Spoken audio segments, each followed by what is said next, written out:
Everyone, कैसे हैं आप सब।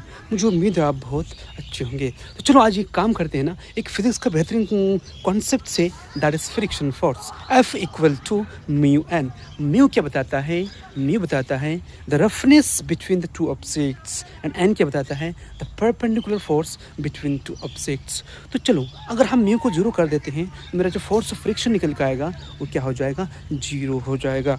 ऑटोमेटिकली जीरो होना ही है। अगर मान लो कि इस यूनिवर्स से हम फोर्स ऑफ फ्रिक्शन को डिसअपियर कर दे रहे हैं, या फिर by any cause force of friction क्या हो गया, पूरे यूनिवर्स से ख़त्म हो गया, तो बताओ क्या हो सकता है? इसका सबसे पहला आंसर तो यह है कि अर्थ जो है, यूनिवर्स जो है ना, वो यूनिवर्स एक क्यूटिक फॉर्म में कोलैप्स हो जाएगा। क्यूटिक फॉर्म में मतलब बोले तो, अगर एक बाइक को अगर आप तोड़ोगे तो और सारा बाइक का पार्ट्स लेके आ जाओगे एक साथ, तो और एक जगह रख दोगे तो वो बाइक नहीं रह जाएगा। उसी तरीके से हमारा अगर फ्रिक्शन फोर्स नहीं होगा यूनिवर्स में, तो सारे के सारे सेलेस्टियल बॉडीज़, सारे के सारे हेवनली बॉडीज़ एक क्यूटिक फॉर्म में एग्जिस्ट करना शुरू कर जाएगा।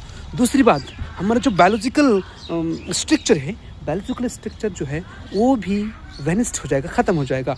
इस तरह एक इंसान में या फिर लिविंग ऑर्गेनिजम्स को बनने के लिए सेल्स की ज़रूरत पड़ता है, और सेल्स मिलके टिश्यू बनता है। 2 सेल, 3 सेल, बहुत सारे सेल्स, मिलियन ट्रिलियन सेल्स होते हैं, बिलियन सेल्स होते हैं, आपस में मिलके एक टिश्यू बनाता है। जब एक सेल दूसरे सेल से जब आपस में मिलते हैं तो उन दोनों के बीच में भी फोर्स ऑफ फ्रिक्शन लगता है। अगर फोर्स ऑफ फ्रिक्शन नहीं रहेगा तो वो भी एक टिश्यू नहीं बन पाएगा। टिश्यू नहीं बन पाएगा तो फिर हमारा ऑर्गन नहीं बनेगा, ऑर्गन सिस्टम नहीं बनेगा। तो हमारा जितने भी ह्यूमन बीइंग्स का स्ट्रक्चर है, बायोलॉजिकल स्ट्रक्चर है, या फिर किसी दूसरे लिविंग ऑर्गेनिज्म का जो बायोलॉजिकल स्ट्रक्चर है, वो भी एग्जिस्ट नहीं कर पाएगा।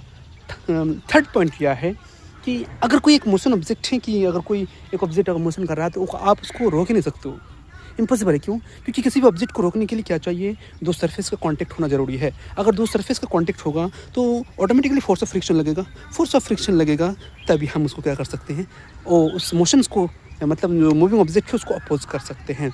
उसके बाद फोर्थ पॉइंट यह है कि जो मशीन्स वगैरह होती हैं वो भी फोर्स ऑफ फ्रिक्शंस की वजह से ही प्रॉपर वे पर काम कर पाता है। अगर मशीन्स प्रॉपर वे में काम कर पाता है because of force of frictions, अगर फोर्स ऑफ फ्रिक्शन नहीं होगा तो मशीन स्ट्रेंजली बिहेव करेगा।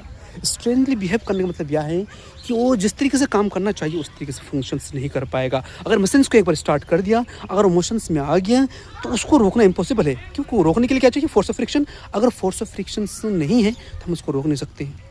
तो इसी तरीके से बहुत सारे ऐसी चीज़ें, मतलब सारे कंक्लूजन में हम एक चीज़ बता सकते हैं कि हमारा सर्वाइव करना पूरे यूनिवर्स में डिफ़िकल्ट हो जाएगा, या फिर ये कह दो कि हम यहाँ से वैनिस्ड हो जाएंगे, हमारा कोई एग्जिस्टेंस नहीं होगा। तो जो